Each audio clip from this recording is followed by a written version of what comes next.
My friend sent me a website recently that allows you to take a personality test that uses advanced statistics and crowdsourced knowledge to match you up with characters like from popular movies and TV shows. And the closest match that I got for Star Wars was C-3PO at like a 75% match. But then just below that was Obi-Wan at around a 72 to 70% match. Damn, you're close. Yeah. It said you would be Obi-Wan, not be C-3PO. From my point of view, Obi-Wan is C-3PO. That's pretty good.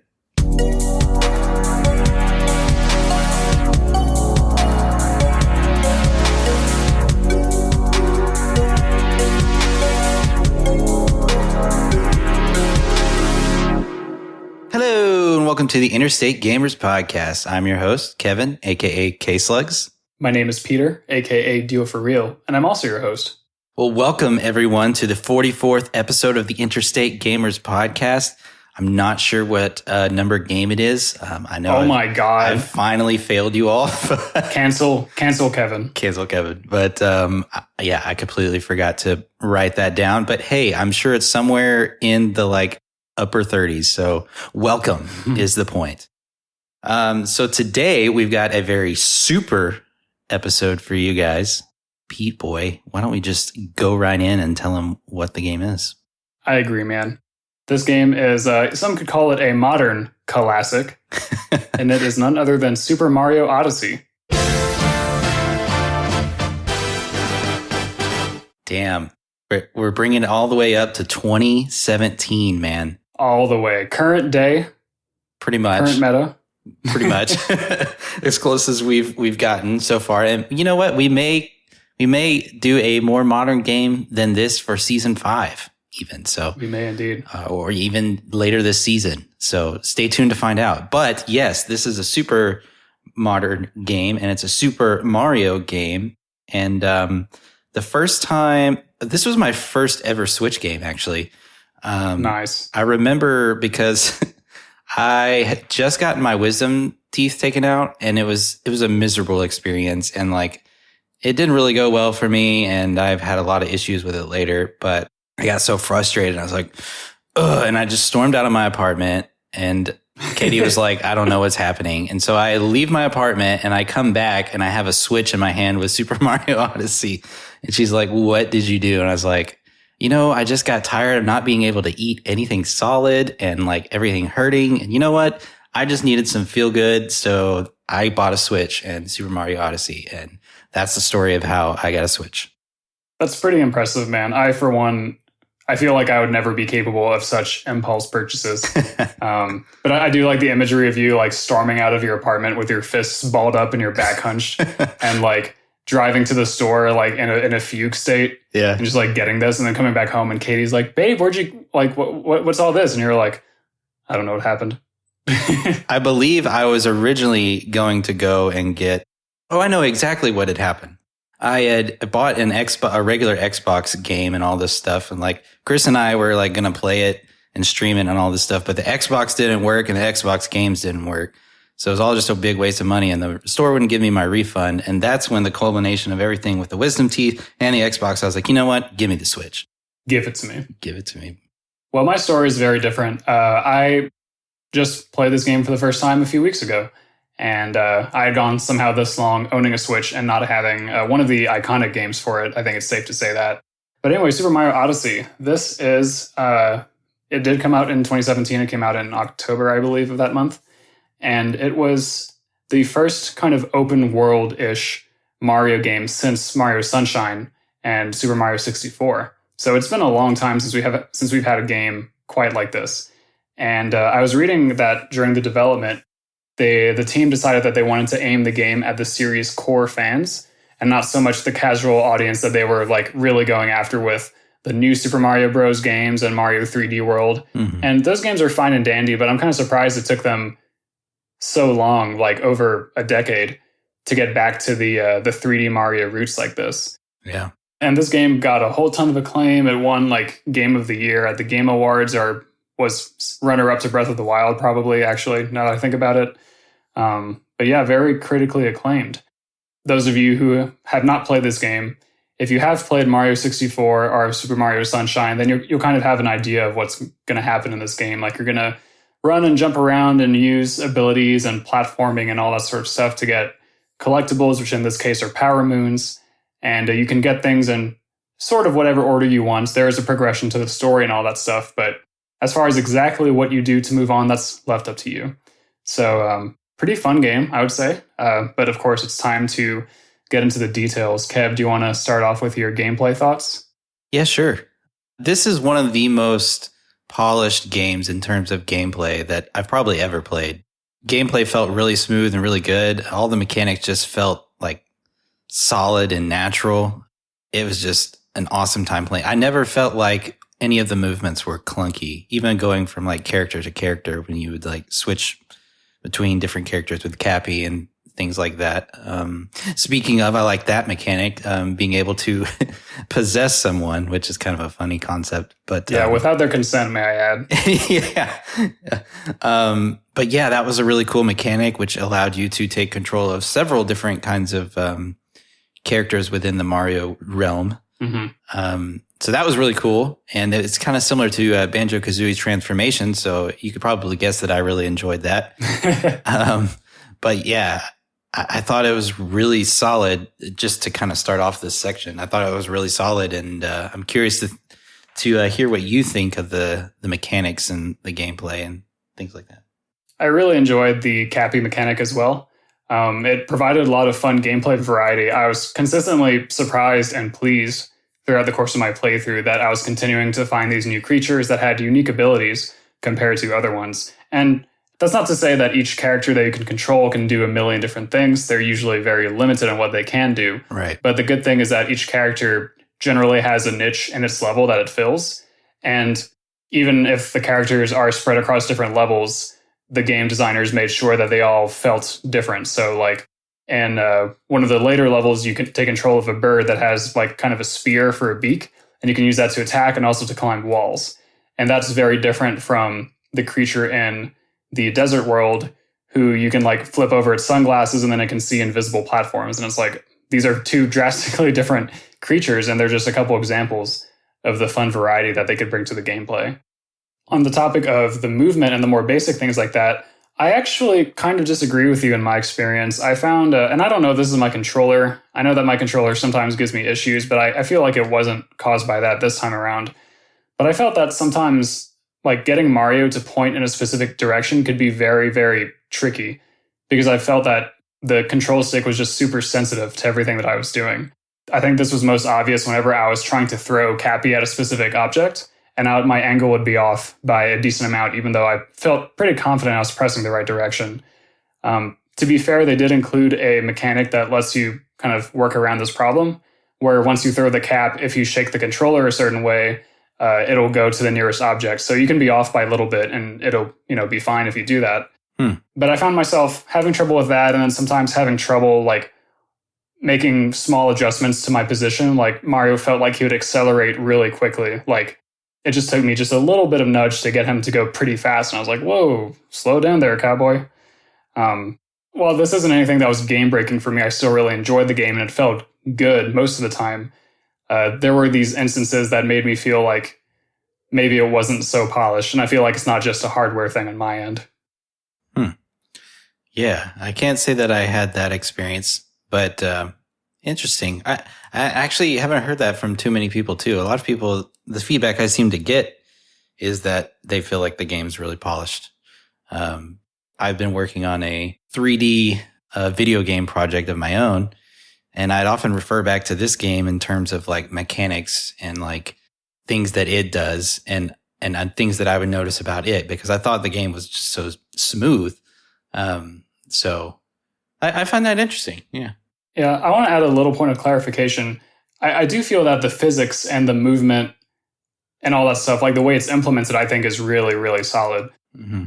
When I'm not having what I feel are, sensitivity issues, that sounds like an emotional problem, but I'm talking about a controller here. Right. When I'm not having those issues, and again, those aren't like dominating my gameplay, the entire rest of the time I am thinking, wow, this feels really solid and smooth and natural. And that's something that a game like this definitely needs. I mean, you look at Mario 64 as an example of a game where like everything, in my opinion, everything feels super tight. And I feel like in that regard, this game holds that up. It's just that there are some small things that, at least for me, put a little bit of a blemish on that experience. But like the way that everything's implemented and flows together, I think is amazing. Yeah, it's kind of interesting. I never really played Super Mario. I did play Super Mario 64. Don't get me wrong. I've played it plenty of times, but I've never played it start to finish all the way through, I don't think. I never owned it, and I don't think I played it or had as much experience with it as many other people my age did. But I'm definitely one of the target demographics for this game. So like, yeah, like I love 3D platformers, like especially that golden era of like Super Mario 64, Banjo-Kazooie, you know, Zelda, things like that. But yeah, no, those are very interesting points. It seems like we had a different experience, but that's okay. No, it's not. One thing I did find that was kind of dumb was the co-op mode, which you probably didn't have much experience with, I guess. But no, when I tried to play with Katie, it was just kind of like, it was kind of useless. It wasn't very fun. I mean, it just feels like you're a backseat gamer. Like you don't really have a point other than to control the cap every now and then, which isn't super exhilarating. So tell us a little bit about how that works exactly, because I'm not familiar at all with it.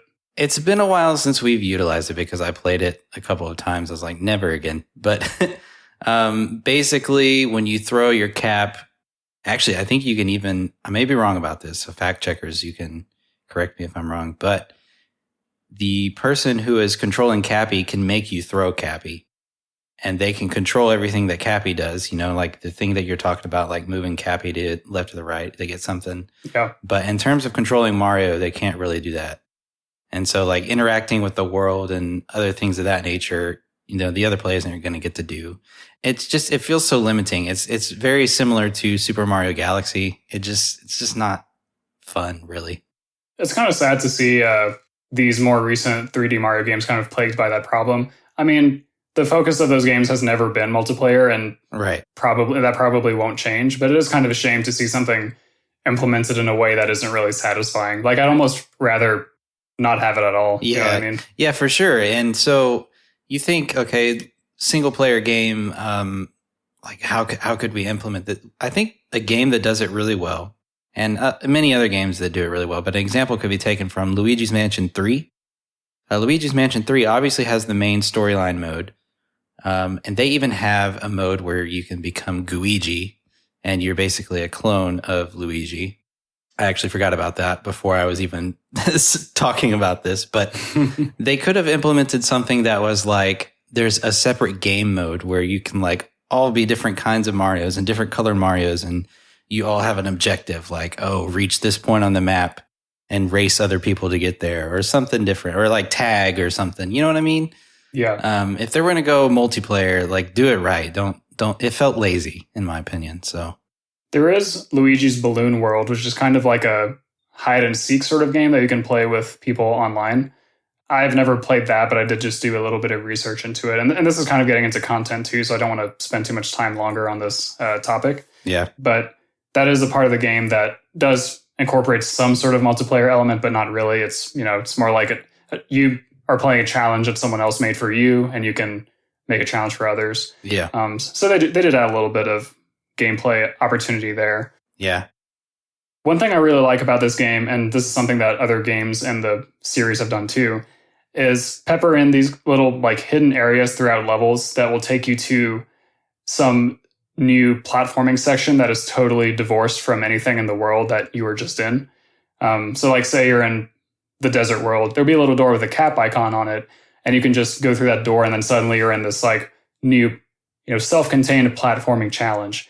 And I really like the opportunity that provides just to do pure platforming without having to worry about the limitations of the geography of the world. So like, you know, there'll just be obstacles going way up in the sky and like things all around you and like random groups of enemies. And it's fun just to like have those little challenge moments and not worry about like, oh, we have to integrate this into the world. Like, no, just fuck it. Just put it in the little the corner somewhere. If there's people out there who are looking for a 1000% holistic experience, they might view that as, you know, an easy way out. But I think Mario games, you know, there's always an amount of like kind of randomness and hidden things. So I think it makes sense, and I really like the gameplay it provides. Yeah, I definitely agree, man. Those were some good moments with the game. I also felt like the levels didn't ever feel too big, and the collectibles, all of them were rewarding and fun. Like it didn't ever seem pointless, and it ever didn't feel too vast, which is something like Banjo-Tooie would feel, or Donkey Kong 64. You never got to a point where it was like, I've been in here for way too long and I'm still not even halfway done. Like, you could definitely leave at some point and just move on. And there was definitely a good amount of time spent with each level, at least in my playthrough. I mean, I guess I'm speaking for a lot of people here, but that's just my experience with it. Yeah, I agree. I think that's getting a little into content too. So I'll kind of save my thoughts for around that time. But I do agree with you. It felt like the worlds were not overwhelming. Maybe the amount of moons that exist in the entire game is overwhelming, but you don't have to collect nearly close to all of them to progress. So right, and that's definitely good. And the categories kind of get crossed in a game like this because part of the gameplay is collection, which is also simultaneously part of the content. So it's kind of weird in that aspect. So that's the only reason I mention it. But I wanted to mention the fact that it was fun and never felt lame or boring or anything like that. Yeah, it never felt like a chore to me, really. Right. I found myself collecting more moons than I needed to move on from one world to the next, just because I was enjoying it. Yeah. And so I kind of like, I didn't clean out every world, but I got to a point where it's like, I feel like I've done almost everything that I can do at this point, and then I moved on. So yeah, it does a good job of like pacing you so that you feel like you're always the one in control. Like you decide how much time you want to spend where. Yeah. I found the game to be pretty easy for the most part. Yeah. There were a couple boss challenges. Like the one boss that gave me any real amount of trouble was the octopus in the ocean world. But then once I realized how I need to adapt my gameplay, it wasn't really all that hard. Kind of reminded me of Dark Souls, actually. And then and then there's a few platforming moments where I feel like I was just starting to get lazy and like I was making dumb mistakes rather than the game itself actually being challenging. Right. So it's kind of good for the game that it manages to be fun and it kept me interested without really being challenging. But if I had it my way, I would want it to feel a little more challenging, especially the boss fights. Yeah, I actually wrote down that some of the boss fights were kind of easy or meh. I think that might have even played into the other point that I wrote, which was that I didn't find the story to be too captivating, which kind of made the motivation to continue playing solely in the hands of like the gameplay. Yeah. So sometimes, I guess sometimes I just like a good story, but yeah, the boss fights were way too easy and the story wasn't incredibly captivating. I think those are my only negative points besides the co-op mode, which isn't a big deal to me in a single player game, but right. Those were actually my two remaining points is kind of what you touched on. And yeah, it just kind of made like it's weird because I think the gameplay is really, really good. And spoilers, I'm probably going to rate it pretty highly, but the motivation for me to continue playing sometimes was like not super high because of how easy it was or because the story wasn't captivating enough. Yeah. And, you know, a Mario game doesn't necessarily need to have a good story. It's, you know, Princess Peach being captured once again. But if you look at a game like Paper Mario, you can see where it would definitely help. I don't know. That's just kind of one of my complaints is that it's a really solid game, but it's not captivating in the sense of like, ooh, I want to beat this boss or, ooh, I want to see where the story goes. Yeah, I agree. I mean, that's kind of the trademark of most Mario games, except for, you know, kind of the outliers like Mario RPG, like you said. Right. Well, cool. I'm about ready to wrap it up if you are. Yeah, same. Cool. Well, I gave it a hot, fresh 97. Damn, son. Damn, son. Damn. Yeah, well, that makes sense. Your complaints were few and far between. Yeah. I was feeling an 85 on this one, which, again, is, in the grand scheme of things, a very good score still. This is bullshit. This game sucks. I really liked the unique mechanics that this game introduced, but again, I felt, unless my experience is like totally unusual, which maybe it is, but I did feel that there could be some refinements to the finer points of controlling Mario. And really, like, now that I've beaten the main story of the game, I'm not sure that I'll be compelled to go back and play more from a gameplay perspective. Like I didn't. It was not like my favorite gameplay that I've ever experienced, but I do think it's really solid. Well, cool. I can respect that opinion. I can respect all opinions. Moving on, though, to everyone's unanimously opinionated favorite section. This was going to go a lot better in my head. Aesthetics. So why don't you start off with the visuals? Dude, the very first thing I wrote down when I was playing this game and taking notes as I went was, oh my God, this game is beautiful. It is so gorgeous. The visuals are consistently amazing, lush, detailed, and varied too. I mean, we say this about many games that have good aesthetics, but it bears repeating that every world is so unique. Like just any environment you can think of, they have it in this game. And they do them all in a beautiful style. This game has a really interesting mix of cartoony aesthetics and then realistic aesthetics. Yeah. And the biggest moment for me of that was when I was like catching up to Bowser's airship for the second time in the plot. And then like Bowser's here riding on a real ass dragon. Yeah. And I was like, wow, Bowser's kind of a dragon, but he ain't no dragon like this. Holy shit. Yeah. Like just the amount of detail, like the hairs on Mario's head and the stitching on his overalls, and like just the game is full of stuff like that. Yeah. And I really loved it. I completely agree. Yeah, the game is absolutely beautiful. I will say it does kind of throw me off in moments where it's like you go from like this happy cartoony like land and then you end up fighting this dragon that's like super realistic. it kind of, I want to say it doesn't really fit, but it's not to say that it's not cool either. So yeah, the dragon fight was super awesome. And Bowser looks hella good. I think this is my favorite game with Bowser in it. I love the scratches on his shoes. Yeah, I actually have Super Mario Odyssey Bowser with the wedding suit amiibo. Oh, nice. It's pretty cool. I like it.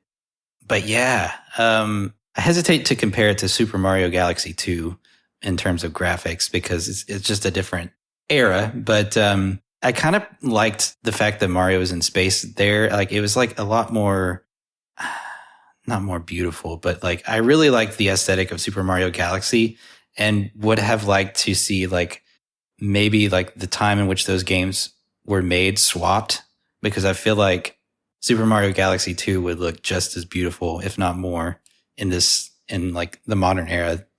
You know what I'm saying? Yeah. I mean, we get kind of the faintest little taste of that when you're on the moon in this game. Spoiler alert. Oh, like yeah. You can see the Earth and then the sun is kind of hidden behind it, and it's all very beautiful. Yeah. I see what you're saying. Like capturing the magic of, the grandness of space with current technology would just make a game like Mario Galaxy just look absolutely out of this world. Yeah. Thank you for putting it in much better words than I could. I do what I can. But yeah, and like you said, each world was very creative and unique and had its own feel. And like, yeah, I love that about this game. And all the animations, the cutscenes were amazing. Oh, man. Oh, my God, yes. Yeah. I was really impressed with the way this game looked. I wrote that the cutscenes are, all caps, extra thick. Thick. So, yeah. And it's such a great opportunity for them to showcase all the detail that went into everything is during the cutscenes. And they definitely do a great job of showing off what the Switch can do. Really, I don't know if I have anything more to say than it looks really good. It's kind of weird when you have a game that's just so good in one category, you don't have a lot to say about it because, you can talk about how good it is, but, you feel like you're just beating a dead horse. Maybe not a dead horse, but you get what I'm saying. Yeah. I do have a couple.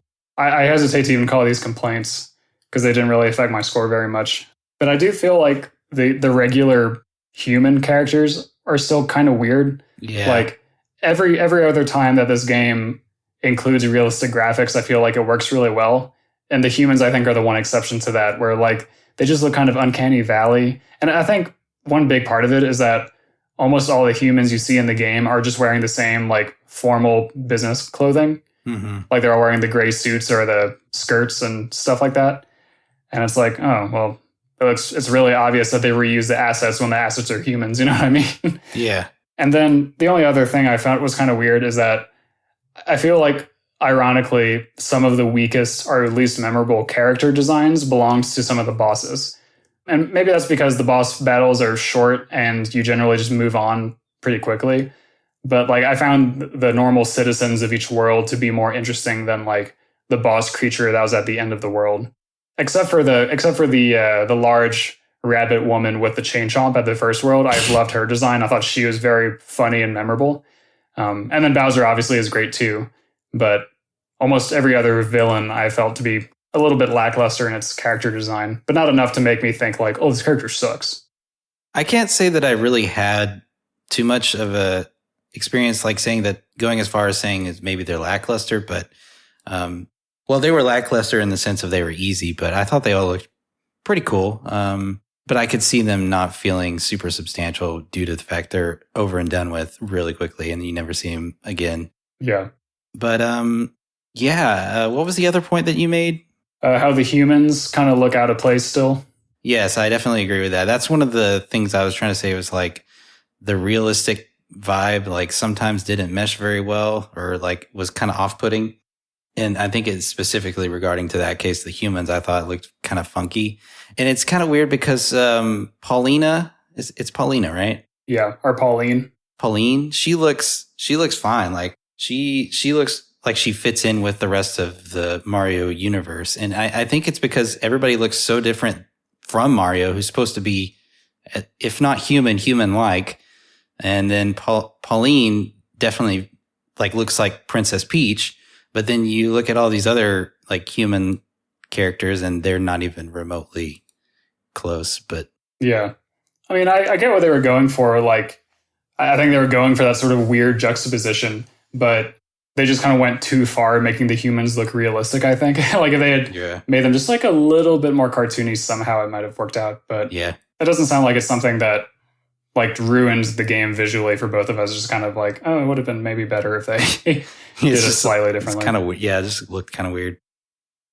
That's about all I got on the aesthetics, or on the visuals rather. Same. What'd you give it?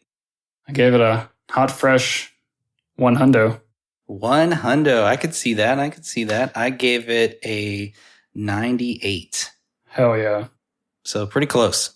I thought there was a few things here and there that I could dock some points on. But, overall, really, really impressive. I feel like if I wanted to, I could have given it a 99, given the little mini complaints that I had. But I was like, no, I was so amazed for so much of this game. I have to give it 100. I really do. Well, moving on to the other aesthetics portion, audio. Come on and jump up super far. Yeah, that song's a banger. Easily the best moment of the game for me. I thought, like, when I first stumbled upon that, I was like, oh my God, this game is amazing. Yeah. And I'm just running through this place while they're singing to me and like doing this classic Mario stuff. I'm like, oh my God. We didn't even mention that in visuals. We should have, like, where it transitions from 3D to 2D Mario. Yeah. That was super freaking dope. But yeah, that was the best moment in the game for me. I was like, oh my God, this is amazing. Yeah, I agree. That song is quite a banger. I did read that this is the first Mario game to have a vocal theme song. And they also have another song with vocals at the end of the game at the climax. So it's kind of cool that they did that for this big new entry in the Mario series. It feels like they really elevated it to that new level with songs like that. As far as the rest of the music, I found the music to be very good, but like the only song that I remember after my one playthrough, other than Jump Up Superstar, is the theme song for the Steam Gardens. It's got like that fast beat and that really cool kind of like surf guitar line. I sent you a pretty funny video that maybe you can tweet out or something, where somebody mashed that up with a Coldplay vocal, and it was just so funny and it worked really well. It sounded really good in my opinion. It threw me off like halfway through the song. I was like, what the hell? Yeah. So while I didn't find a lot of the music too memorable after my first playthrough, which by the way lasted maybe like 10 to 12 hours or so, I did really enjoy it as I was listening to it. So I found it to be very good. Yeah, I completely agree. Like you said, I didn't find the song super memorable or catchy even. But it was good and it fit well with the game. It wasn't bad by any means. And I know they spent a lot of money on it and it definitely sounds like it. Yeah. One thing I was really impressed with were like the voices of the characters, especially Cappy. Yes. Like, I don't know how to describe it, but yeah. Beetle. He sounds like almost like a minion.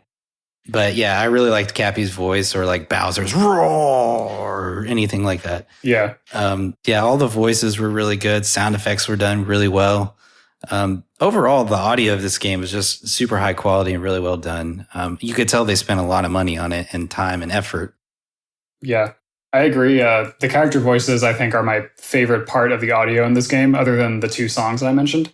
I do want to shout out the voice actors because I did a little bit of research. Obviously, I know Charles Martinet, or Martinet, the voice of Mario, and has been for years and years. But some other people I want to shout out are the voice actress for Peach, who is Samantha Kelly. Peach unfortunately doesn't usually say much because of her role in the series, but I think her voice is done really well here. We got Kenneth James doing Bowser. He's been doing Bowser for many years now. And then the voice of Cappy was one Shohei Komatsu. And Cappy's voice, I agree, is really funny. Like, so very charming. I mean, the game, as far as sound effects and voice acting goes, it's all as charming as you'd expect. It's very cute, yeah. Yeah, I definitely agree. Once again, so solid that I don't really have a lot to say about it. But yeah. Yeah. I have actually literally nothing else to say. Okay, well, we both agree that the audio is pretty good. This might be the shortest audio section in the history of the Interstate Gamers. Fact checkers. Possibly. I would be impressed if the fact checkers came out and corrected us on this one. But why don't we go ahead and give our ratings? I gave it a 97. Nice. Damn, this is looking like a strong game for Kevboy over here. Yeah. See a streak going. I'm not far behind. I gave it a 95. Nice. Yeah. Overall, very solid. That makes my spoilers. That's going to make my aesthetics a 97.5. Hey, that's exactly my score too. Wow, damn, we're right on point. Hell yeah. As we often are. When you become a professional game critic like us, yes, then you kind of tend to be in sync and in tune with how games really are. Yeah. We speak the truth here on the podcast. Yeah. So moving on from sounding like a dick and going on to content. Content. Yes. Everyone's favorite. This is a very awkward transition, but why don't let's see. You did visuals, I did audio, so you can go ahead and do content. You like content a lot, anyways. I do. I would fancy myself a content expert. I agree. A content connoisseur. So according to my, it's recently regained favor with me. The website howlongtobeat.com. So the average playthrough for this game, like kind of casual, just doing whatever, is about 13 hours, which feels like kind of what I spent on it. I don't know exactly, but it seems right. If you want to be a completionist, it says the average is about 60 hours, but there's a pretty far range of times that were submitted for that category. So there's probably some speedrunners mixed in with some people who are like taking their sweet time going through this game. We talked briefly near the beginning of the game about the quantity of collectibles, specifically the moons that are the one key collectible. So my playthrough, that was about 13 hours-ish long. I got about 250 moons. And then later I did some research and I found out that the total of moons is 999, which is a ridiculous number. Yeah. And I was like, holy moly, I would be surprised if I ever got half of those during the entire rest of my life. And that goes partially to what I said in the gameplay section where like, I don't know if the gameplay itself is strong enough to make me want to keep coming back and like experiencing all of that extra content. And I'm assuming that the moons that are hidden are like well hidden and like they're fun to get. Because if they're just boring and dumb to get, then why put them in there? So I don't know enough to speak for that personally, but I have to admire the amount of effort that they put into adding all of that content. Yeah, I kind of agree with that sentiment. I don't know that I'm ever going to 100% that game. I even tried, after I beat the game, I was like, man, that was really fun. I'd like to keep playing and getting some more moons because I know I missed some. And I didn't know there was that many. Holy cow. But yeah, I went back and kind of got some stuff. And typically it's like, pretty rewarding to go back and collect stuff in this game. Like you can get a lot of different stuff like Super Mario 64 skin for Mario, which was really freaking cool. They have a new level after you beat it, which is Princess Peach's castle, which is a really cool place to go to and get some more moons, and Yoshi's there. And there's a whole lot of extra content and a lot of effort they put into this game because, we're the target audience, and there's a lot of people out there who like, extra content and 100%ing and all that stuff. So they probably figured, hey, let's give like a second win to this game. And I feel like they did a good job of doing that. 999 might be a little too much. Yeah. But it probably also gives you a really good sense of accomplishment that you like, if you get all of those, like you feel really good about yourself, and you might even get something really rewarding. I'm not sure, but it sounds like you would, or you should, if you get 999 moons. You know that I am a big proponent for getting cool rewards when you do something impressive. Right. There is I did read about this, and you do get a pretty cool reward, but you also get a bunch of rewards along the way when you get milestones like 500 moons and things like that. So the game definitely does give you something for your trouble. Well, that's good. That's good. I'm glad you didn't tell me what it was either, because I was kind of like, I kind of want to know, but like in case I'm curious and may want to try it, don't tell me because... Yeah, well, I've kind of forgotten also. Okay. Even though I looked it up literally like 24 hours ago. Wow. Okay, cool. But yeah, I figured they would do something like that because there's no way you could go with that much extra content without actually giving you anything. That would be tragic. Yeah.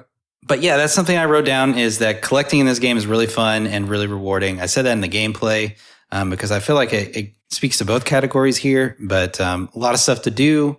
100%ing it's going to take quite a bit of time, but it's super rewarding. So if you really like this game, definitely give that a try and let us know if you have or plan to 100% this game, because kudos to you, good citizen. I agree.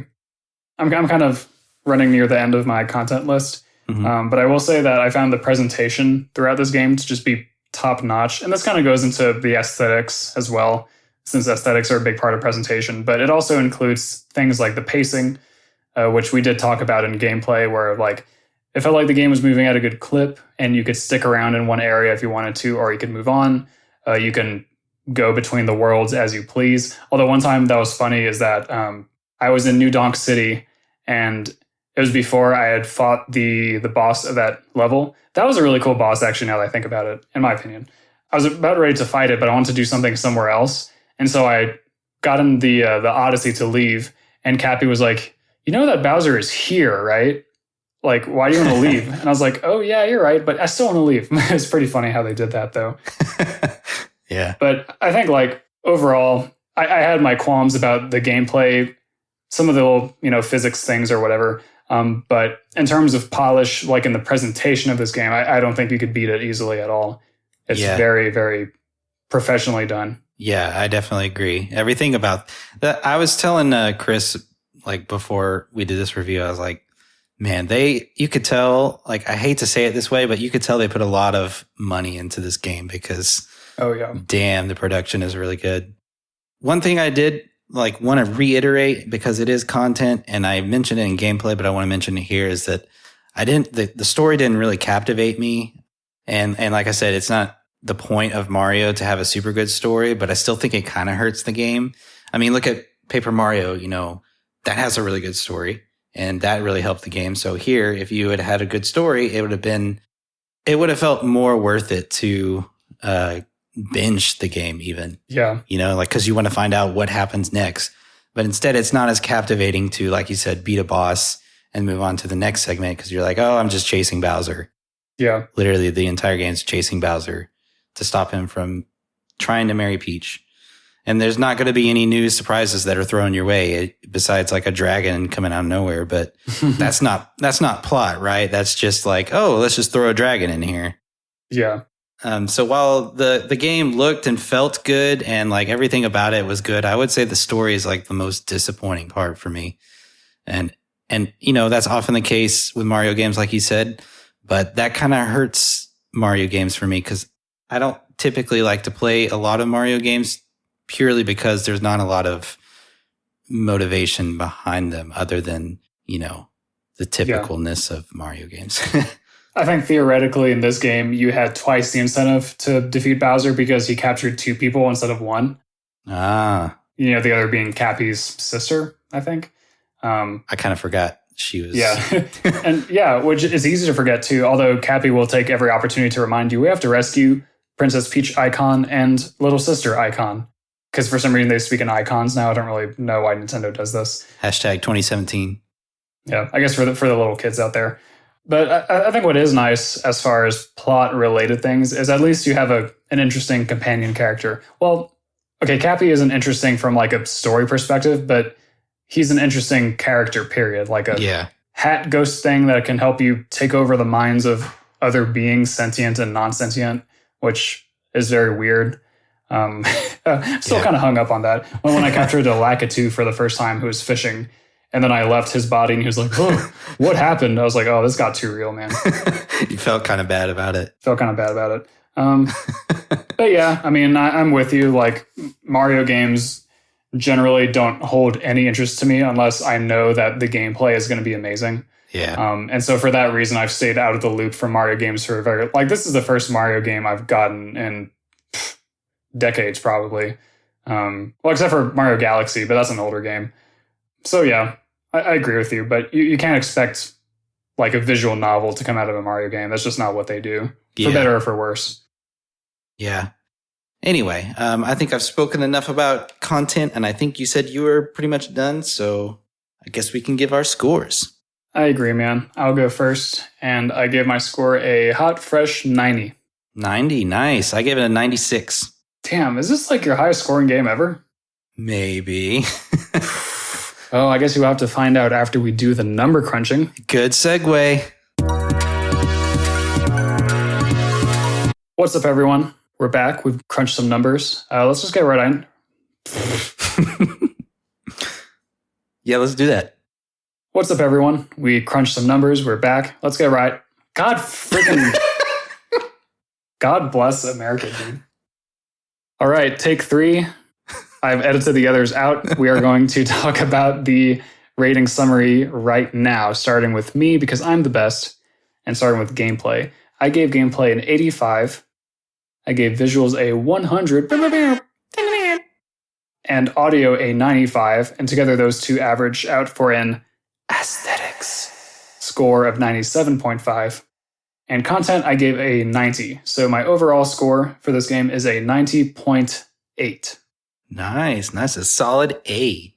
I gave gameplay a 97, visuals 98, audio 97, which brings my aesthetics score to also a 97.5. And my content was a 96, bringing my overall score to 96.8.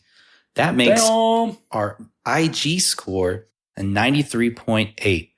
Which, if you're keeping up, is the second highest game in IG history. Oh my goodness. Damn. Oh my damn. And it is also the highest rated game for Kevboy, which is really surprising because I wouldn't say that it's like, one of my favorite games to play and go back and play, and I like that I play it all the time. It's a really interesting perspective, right? Because I wouldn't say it's one of my favorite games, but it's my highest rated game in terms of like, this game is so well made and I think it's a really good game. It has to be rated high because I may not enjoy it as much as other people, but I know people love this game, and I think it's a game that's done really well. So I'm not too upset about that at all, honestly. Yeah, I agree. I feel a similar way about Celeste being a game that I rated so highly, and it remains my highest rated. And I did love that game, don't get me wrong. And I think it did a lot of wonderful things, both kind of like in the game itself and also outside of the game. But it's not like my favorite game of all time. I mean, those are my favorite games of all time are the ones that I've spent a lot of time with. Right. But I can just like recognize all the love and care that went into a game like Celeste. And I definitely feel what you're saying about Mario Odyssey. I do know that apparently some people have called this like one of the greatest games of all time. And while I personally don't feel that way based on my enjoyment, and again, I did enjoy it a lot, I wouldn't call it one of my greatest games of all time, but I can definitely see the argument for doing so, if only like for the presentation and the visuals and all that stuff, which, as we said, is top notch. Right. I agree, man. Well, that was a pretty freaking good episode. I believe next episode we have a surprise guest for you guys. Is that right? It's this next episode? Actually, I don't think so. Okay, scratch that. 2 episodes from now, we have a very special guest for you guys. But yeah, I really enjoyed rating that one. I hope you all enjoyed the show. Let us know your thoughts on Super Mario Odyssey. If you liked it, what you think about it. If you're similar to my opinion, Peter's opinion, or you have your own opinion that's completely different from what we have. Maybe you hated this game and you would have rated it a 60. This game sucks. Yeah, this game sucks. But yeah, just let us know. And if you would let us know on any of our social media platforms, and Twitter most preferably, the IG_cast is our Twitter. I'm pretty responsive on there, although I've been trying to stay away from social media lately. Personal challenge of mine. But we're also pretty active on Instagram. We make posts pretty frequently there, and occasionally the Facebook posts too as well. You'll likely get a response from any of us there. If you want to email us, which maybe some of you like to do, you can email us at theinterstategamers@gmail.com. Do that. Do that shit. We have a really awesome website where you can see all of these rankings and like sort them, and like, you know, it's really freaking cool. So I encourage you to go check that out. And I made it myself from scratch. Hell yeah. Pure 100% my code. So go check that out. It's a really cool website. Think about making some upgrades. If you have any suggestions, let me know. Patrons, thank you so much for supporting us. We believe in you, all 3 of you. And I believe those 3 are Ryan Everett, Mallory Sutton, and Simon Webb. So you guys are the homies. Thanks for locking it down. Definitely the holy trinity of patrons. Yes, for sure. If you feel so inclined to support us, which, you know, we definitely would appreciate, because it helps keep this podcast going, helps us, like, you know, get more games. These more modern games aren't cheap. So as you know, we've been doing our best to incorporate more modern games and kind of see where they stack up against more of the classic ones. But so far, you know, classic ones are much easier to obtain.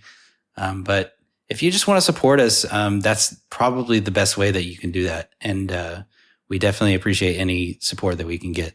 Absolutely.